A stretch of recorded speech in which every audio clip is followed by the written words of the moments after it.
বাইরে থেকে মারামারি করতে আসলে পাড়ার দুটো মাথা শুধু ঘিরে ফেলুন একবার। কি বলছি বুঝতে পারছেন? পাড়ায় দুটো পাড়ার মাঝখানে দুটো মাথা একবার ঘিরে ফেলুন। একবার ঘিরে ফেলে খাতির যত্ন করুন।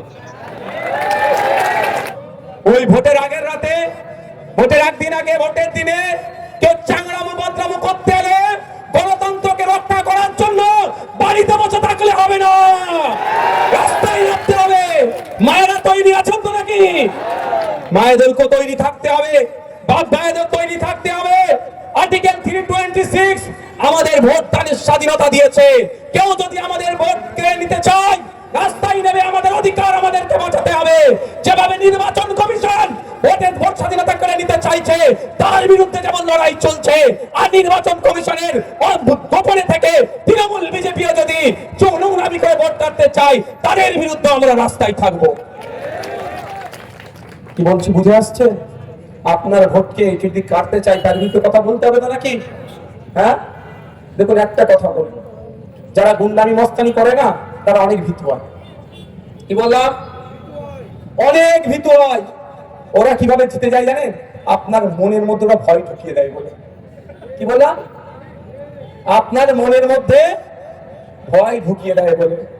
দ্বিতীয় কথা হচ্ছে, যদি কেউ নোংরামি করে কি হয়? নোংরামিটা তাও বলে দিচ্ছি, পাড়াতে তো লোক নাই, পাড়াতে লোক নাই, বাইরে থেকে গুন্ডা মস্তান নিয়ে আসবে, তার আগে তার আপনার পাড়া সেটাকে বলে দিন দায়িত্ব নিয়ে।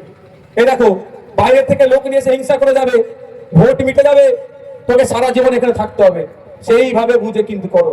সারা জীবন বাইরের লোক তোমার পাড়ার তোমাকে এসে কিন্তু বাড়িতে গাড় দেবে না, এইভাবে ভাষায় বলতে হবে ভাই। যদি তৃণমূলকে এই ভাঙড়ের মানুষ চাই জিতবে তবে যাওয়ার জায়গা আছে মনে হয়। তারপরও বলছি, যদি বাইরে থেকে লোক নিয়ে এসে হিংসা মারামারি করে তবে একটা জিনিস ভালো, একটা যে বাইরে থেকে মারামারি করতে আসলে পাড়ার দুটো মাথা শুধু ঘিরে ফেলুন একবার। কি বলছি বুঝতে পারছেন? পাড়ায় দুটো পাড়ার মাঝখানে দুটো মাথা একবার ঘিরে ফেলুন। একবার ঘিরে ফেলে খাতির যত্ন করুন। এই আমার আগে কি বলছিল না, আমাদের কারিমুল কি বলছিল?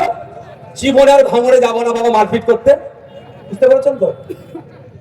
খাতির যত্ন বলে মারপিট করতে বলছি না, ধরে রাখুন। আর নির্বাচন কমিশনের আন্ডার এখন চলে গিয়েছে, স্পেশাল পুলিশ অবজারভারকে ফোন করুন, একবার করুন, সাহস করুন একবার। আমি কথা দিচ্ছি ওই বাইক বাহিনীর দাপট বন্ধ হয়ে যাবে। সমস্যা হচ্ছে কি, ওই আপনার মনের মধ্যে ভয় তৈরি করে দেয়, এই ভয়টাকে ওরা জয় করে। আমি যদি মনের মধ্যে থেকে ভয়টা বার করে দিই, জয়টা করবে কিভাবে?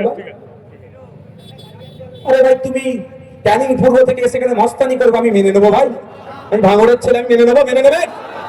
আর কদিন আগে দেখছিলাম প্রার্থী ঘোষণা হয়েছে, এখন ক্যানিং এর ভাঙড়ের মানুষকে খুব ভালোবাসা দিচ্ছে, পায়ে হাত দিয়ে নমস্কার আশীর্বাদ করে করছে। কিন্তু এর দলের লোকেদেরকে দিয়ে ক্যানিং এর একটি ছেলে, এই ভাঙড়ের এক ছেলে ক্যানিং এর প্রার্থী হয়েছে বলে তার সম্পর্কে তার ইজ্জত নিয়ে টানাটানি করছে। শুনে দেখেননি বা? আমার সে রাজনৈতিক প্রতিপক্ষ, ক্যানিং এ গিয়ে তাকে হারাবো রাজনৈতিক ভাবে, এবং ভাঙড় থেকেও একটা নতুন বিধায়ক পাবে।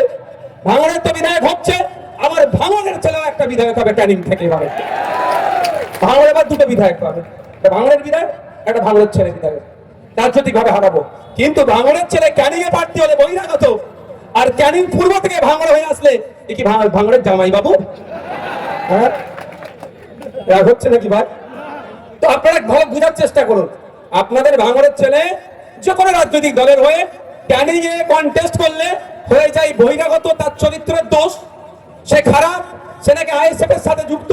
আমি মনে করছিলাম যে আইএসএফ এর আমি চেয়ারম্যান, আমার দলের সাথে যুক্ত, আমি জানতে পারলাম না, ওরা জেনে গেল।